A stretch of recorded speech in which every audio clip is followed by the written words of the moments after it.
I was kind of putting this whole presentation together, or the talk together.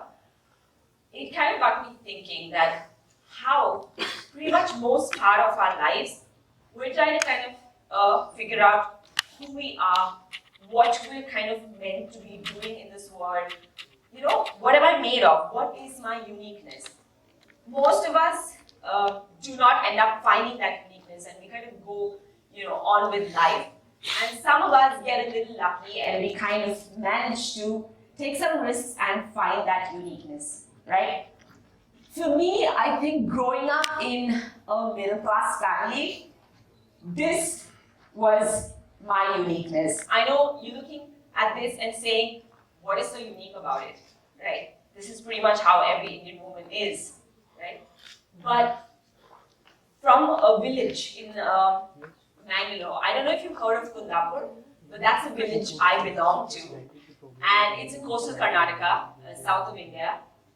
And I grew up to know for sure that I'm going to be studying a little, I'm going to be working a little, and then I'm going to get married. I'll probably have 4 kids and 2 dogs and a pretty home and a lush garden, right? And that was my kind, and I believed that that was my uniqueness, and I was very happy living with that thought.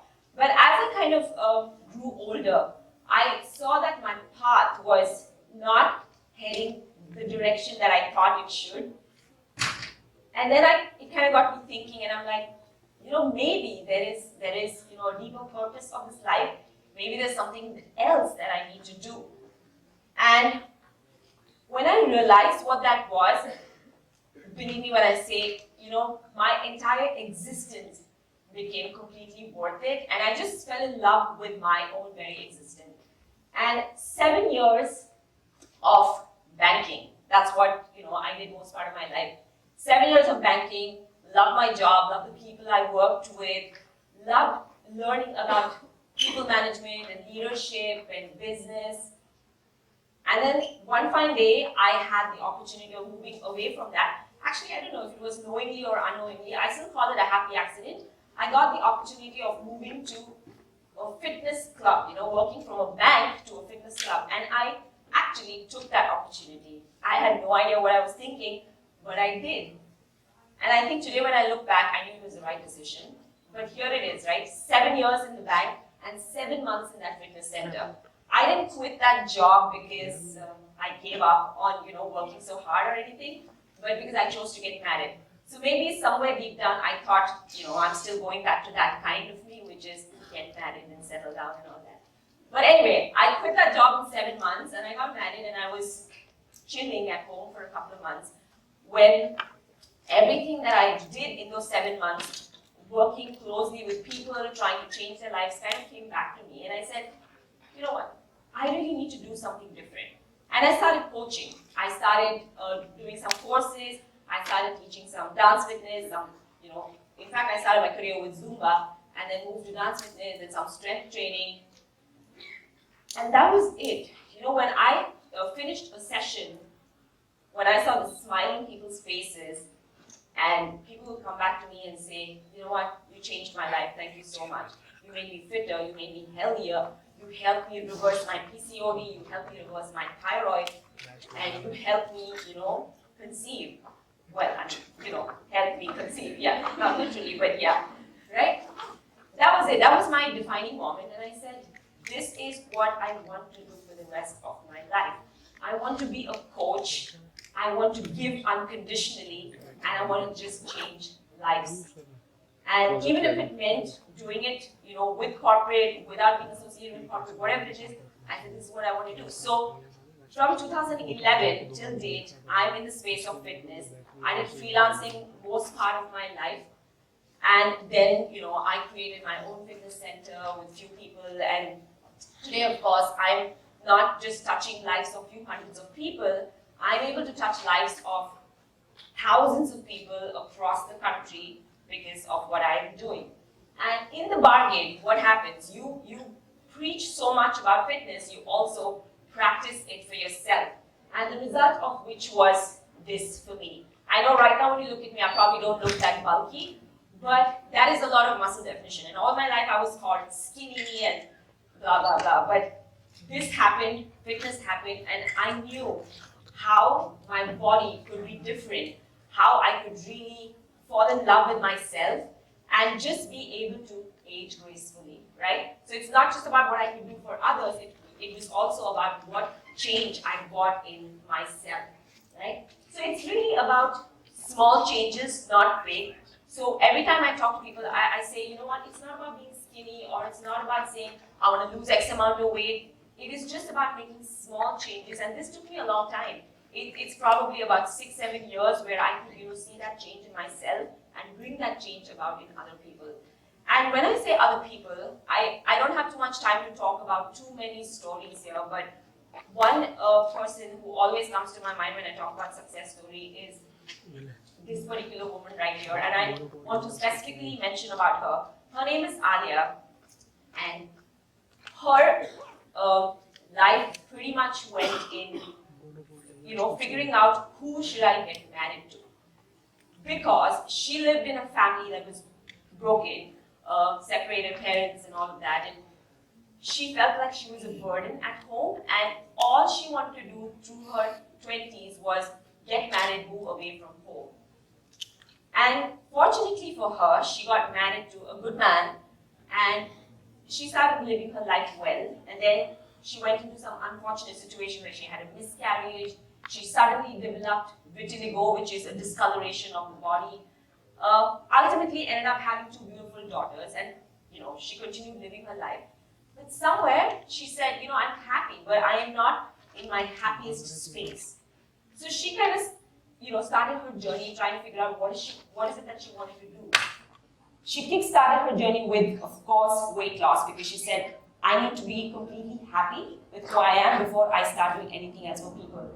The result of her journey is this transformation, right? It's a huge thing. She not only lost a massive amount of weight, but she actually got rid of her vitiligo, which is not an easy thing. And she did this all on her own, right? She had a supportive husband, of course, but she did this all on her own. And here's, the craziest part, right? One morning, I have this person showing up at my office reception, and she's like, I just came here, I came to Bangalore just to see you and thank you for secretly and remotely helping me change my life.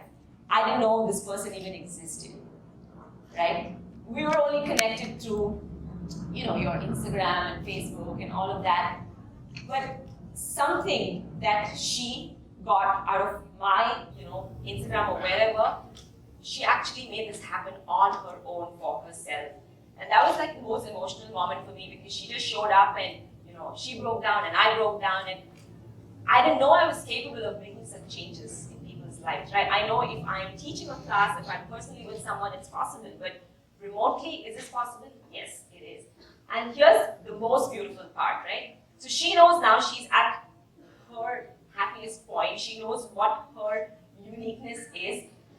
And in fact, she's converted her living room into like a part-time studio. So the moment her kids and her husband leave home, her clients, the women who live in her apartment complex, come in and she trains them, helping them make the best version of themselves. And this is what, my life, like I'm really sacrificing my life for. It's not about, okay, this career, you can make X amount of money, and that career, this much amount of money. It's just about giving yourself unconditionally to something you absolutely love, and then the rest will follow, right? And exercise particularly, I look at exercise as like a tool or a solution for most amount of problems.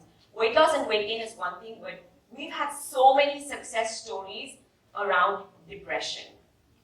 We don't know about it, but depression is hitting our country really, really hard. Just that a lot of people don't come out and talk about it, but personally, a lot of people, reach out, and I can't tell you how many people have managed to come out of depression only because of exercise, right? That is my only tool, by the way. I have no other tool that I can use to help somebody. Exercise, my only tool. And I talk about how there are 3 things that you need to focus on to make those small changes every single day. Time, motivation, and love. Now I know time is the biggest excuse one has, right? Most of us, right? Whether you're studying or you're a housewife or you're a working professional, that is like your one excuse. And I think time constraint is the biggest lie in the world. I don't have time is the biggest lie in the world. Because when you have to make time to exercise, all you need is probably 15 minutes or you need 45 to 60 minutes. But the truth is, even if you work out 15 minutes or 60 minutes, if you're not going to be active through the day, that hour spent in exercising is completely in vain. Right? So when I say active, I mean do not sit down for more than 30 minutes or max 60 minutes at a stretch. Right? Even if you cannot get yourself to exercise, it's okay. I'm not going to preach that at all. What I'm going to preach and try to let you go back with is the fact that you need to get about 10 to 12,000 steps a day. You all have smartphones, you all have smartwatches. There's absolutely no reason that you say, I can't track my steps, right? If you can just do that consistently, believe me, you're just heading towards a healthier, fitter you. And even weight loss is possible with taking about 12 to 15,000 steps a day. I'm not even telling you to go to the gym, right? Walk. Your body is designed to walk, move, run. Simple. Do that, use that as your strongest tool, and you can thank me later, right? The second thing is motivation. Now, a lot of people come back to me and say, how do you motivate yourself? Like, what do you do to day in and day out just keep exercising and keep smiling when you're exercising? How is that possible? Well, the most important thing is to find something that you love doing, right? Apart from that, for me, there are two things that motivate me, which maybe you can make your motivation as well. First is food. I love eating, and I can't stop myself from eating. Like, my husband sometimes looks at me and he's like, can you stop eating? Honestly, that's how much I eat. Like, I can eat every hour. My metabolism is so high that everything I eat just keeps burning. So I keep eating.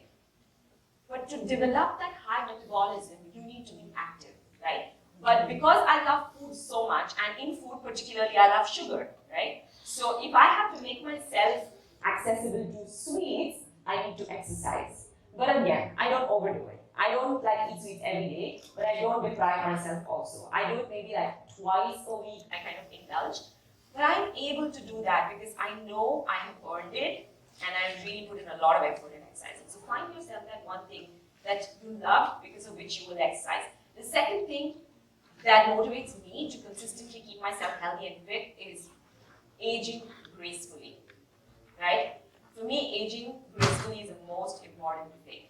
And when I say aging gracefully, it's not about the way I would look on the outside or people think what age I am. No, it's about inside. I want my lung functionality, my heart functionality all to be quite normal, even when I'm 60, 65. I want my spine degeneration to happen a lot slower. Today's spine degeneration is happening to a 25-year-old. Why? Because of inactivity. Spine degeneration is a natural process, right? But you can delay the process by being active and fit, right?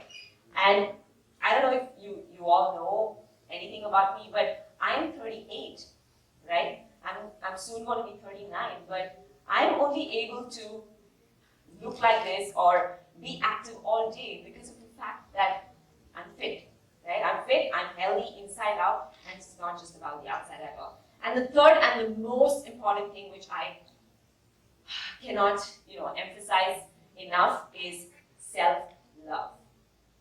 I know the world's changing. I know time's really running really fast. Lifestyles have changed, but you don't have a choice but run with time. But in the bargain, if you forget to love yourself, to learn how to be thankful, humble, grateful, then you're losing out on a big part of life, right? Do not, expect the person sitting next to you to remind you to love yourself, right? It's the most important. This may sound really weird, but then, there are times that I stand in front of my mirror and I actually feel myself, to know that I'm happy with my own body. I'm happy with my own self. I am mentally extremely content, right? This is loving yourself. So unless you love yourself, unless you find that reason that motivates you, you're never going to really look at taking care of yourself, right? So, kind of, stop. I would want to give you one small, when I say small, super small activity that you can take away with you and practice every day, and like I always say, you can thank me later. So, just get up exactly where you are, and if you can actually step out, I'd be very happy for you to step out. But I want to teach you something that you are naturally meant to do. Anyone, any guesses? Sorry? Excuse me?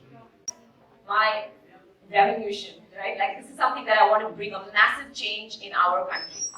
Because we are designed, our bodies are designed to do this. Now, that's my 10-month-old nephew, right?